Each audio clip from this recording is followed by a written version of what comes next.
Okay, so what I'm going to show you is what the students see when they log into Education Galaxy.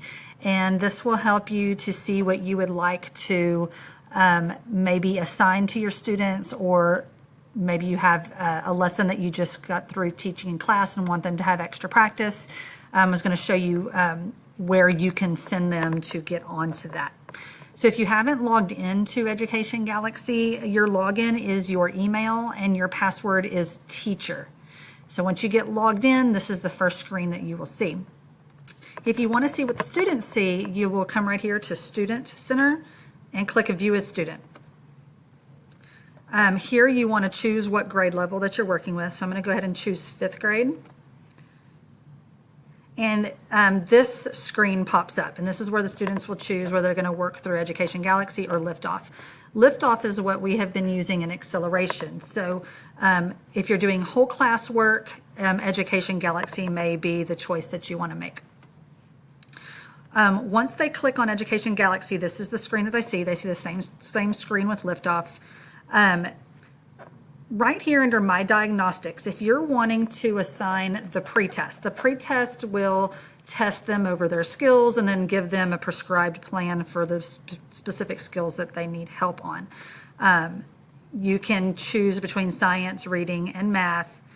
And say if I choose science, here they click on this green arrow and it begins the pretest. Once they've taken that, it will give them certain lessons that they need to take, that they need to work on, and it will put it into my skill practice. So if you're not wanting them to start with a pretest, what I recommend is to come to My Study Plan. And what this does is it gives them all the skills in that subject that they can practice with. And this is on everybody's. You can just tell them, hey, we just finished studying mixtures and solutions, so they can come over here and click on the green arrow for mixtures and solutions, and you can have them start the no game, and it brings up questions with answer choices.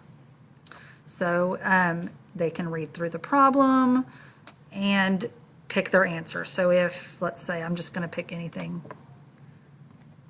Mixing sugar into the lemonade produces a physical change that you can taste. So what it does is if they get it wrong, it pulls up an explanation for them to listen to as to why they got it wrong. So method 1 would definitely work. That means that you can eliminate the answer choice that lacks method 1. The physical change of mixing the sugar into the lemonade. Okay, after you've listened to that, or if they listen to that, they can X out of it, and they can go about checking to see if another one works. They pick the correct answer, it allows them to go on to the next question. And that is basically it. You can have them in the session at any time. They go through the session, start a new session, and that is what they see on the student side.